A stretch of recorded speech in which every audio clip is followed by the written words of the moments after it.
madaxda goos madaxda gobolka banaadir marti sharafka degmooyinka dugsiyada jaamacadaha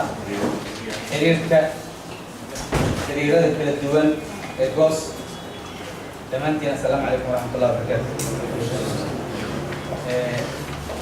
mahaantii xiriirkan tenniska waa xiriir fac dheer oo taariikhdiisa intaan lagu soo koobi karin.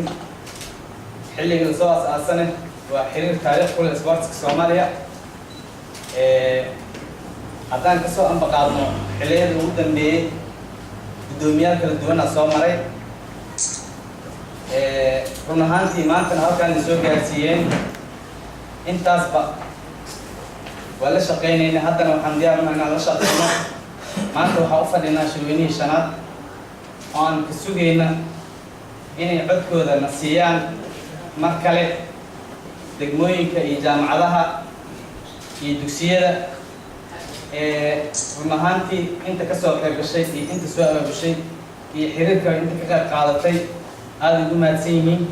guddiga goosna waxaan ku wareejinay si ay usii wataan hooshooda inay sii agaasimaan. assalaamu calaykum waraxmatullahi wabarakaatu.